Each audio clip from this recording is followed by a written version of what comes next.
And joining us on the phone, we're lucky to have Long Island Congressman Gary Ackerman. Congressman, can you hear me? I can hear you very well, Judy. Good afternoon. Lots going on down there in D.C. A lot of people complaining about what has happened with the credit card companies since May when President Obama said, hey, we're going to make some changes here. All of a sudden, all those rates and fees went up. The House today passing this measure, trying to freeze those rates, interest rates and fees, 331 to 92. What are the chances it'll pass in the Senate?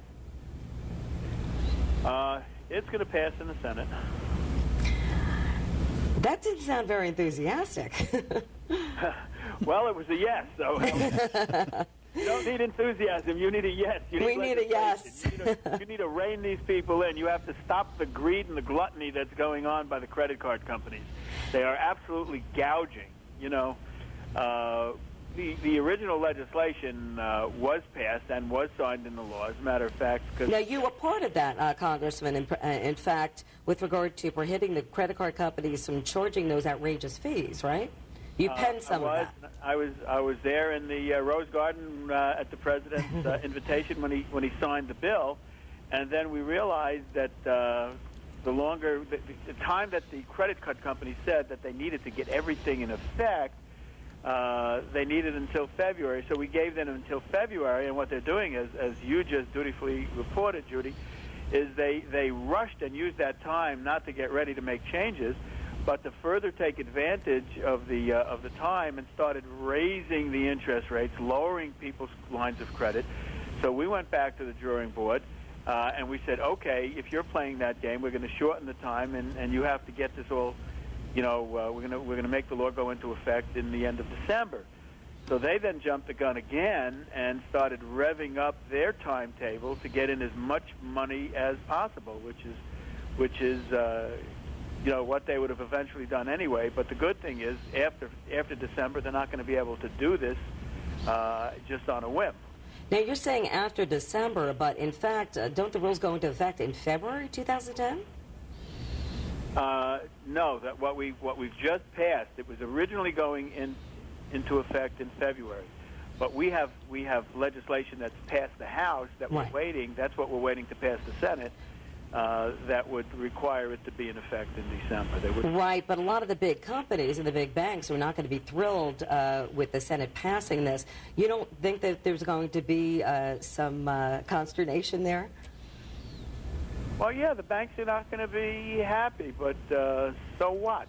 We've already given them zillions, gazillions, quadrillions, whatever those numbers are that nobody really has a grasp of taxpayer bailout money to help the economy, and they're holding on to that. So if the big banks don't care, so what?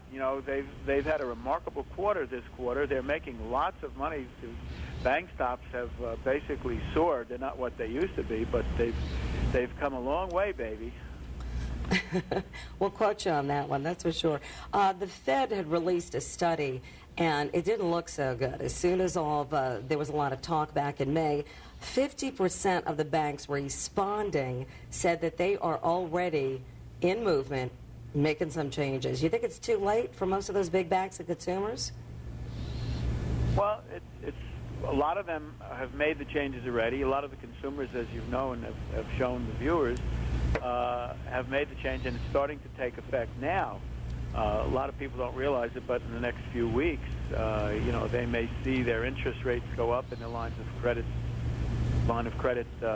decrease. The banks always cry, the financial industry always cries, oh, don't make us do this right away. We need time to adjust. We have to adjust the computers. When the truth of the matter is they seem to be able to raise rates overnight, basically, when they want to, or cut your line of credit, or do something else, which basically sticks it to the consumer. The consumer is having a very rough time, more so than the banks. The consumer is not going to the federal government and asking for a bailout. The banks have, and the Congress has responded in sympathy to the plight that they were in, but they have not in kind reacted to help out the consumer. They've done the contrary. And Congressman Ackerman, just one more question. How quickly do you believe the Senate will pass this?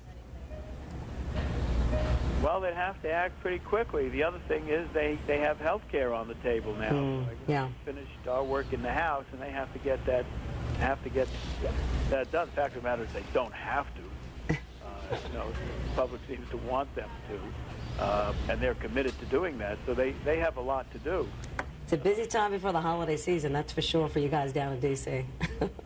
Well, it is, and most of us are going to get Thanksgiving Day off and probably a couple other days that week. But it's going to be a long year for all of us. All right. Thank you so much for joining us, Congressman Gary Ackerman. We really appreciate your time here at News 12. Thanks, Judy. All right.